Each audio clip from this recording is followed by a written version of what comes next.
கர்த்தருடைய நாமத்துக்கு மகிமை உண்டாவதாக. இன்றைய வார்த்தை நீதிமொழிகள் 3:12.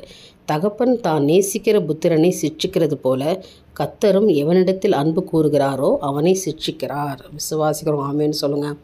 அப்போ உங்கள் மேலே ஆண்டவர் பிரியமாக இருக்கிறார். ஏன்னா நிறைய சோதனையை சகிச்சுக்கிட்டு இருக்கீங்க, நிறைய பிரச்சனையை பார்த்துக்கிட்டு இருக்கீங்களே. ஆனால் ஆண்டவர் உங்களை நேசிக்கிறார் மகளே. உலகப்பிராரமாக ஒரு தகப்பன் இன்றைக்கி சிட்சை கொடுக்கும்போது நம்ம தகப்பன் நம்ம செய்யும்போது நம்ம அவர் மேலே கோவப்படுவோம்ல. ஆனால் அதுக்கு பிற்பாடு அவர் நன்மையான காரியங்களை செய்யும்போது அவர் பேரில் மிகவும் மகிழ்ந்து களிக்கிறோம். அதே மாதிரி தான் நம்முடைய பரம தகப்பனாகிய ஆண்டவராக இயேசு கிறிஸ்து இன்றைக்கு உங்களை சிட்சிக்கிறார் என்று நீங்கள் அற்பமாக நினைக்காதீங்க. அவர் உங்களை நேசிக்கிறதுனாலே சிட்சிக்கிறார். இதன் பிற்பாடு நீங்கள் பொன்னாக விளங்குவீங்க. ஆண்டவர் உங்களுக்கு உதவி செய்வார். அவர் சொல்கிறார், என் மகனே, நீ கர்த்தருடைய சிட்சையை அற்பமாக எண்ணாதே, அவர் கடிந்து கொள்ளும்போது சோர்ந்து போகாதே. இன்றைக்கி ஒரு கஷ்டம் கொடுக்கும்போது சோர்ந்து போயிடாதீங்க. ஆண்டவர் உங்களை நடத்துவார். அவர் எல்லாவற்றுக்கும் ஏன் உங்களுக்கு சோதனை கொடுக்குறாருன்னா உங்களை அன்பின் நிமித்தமாக தான்.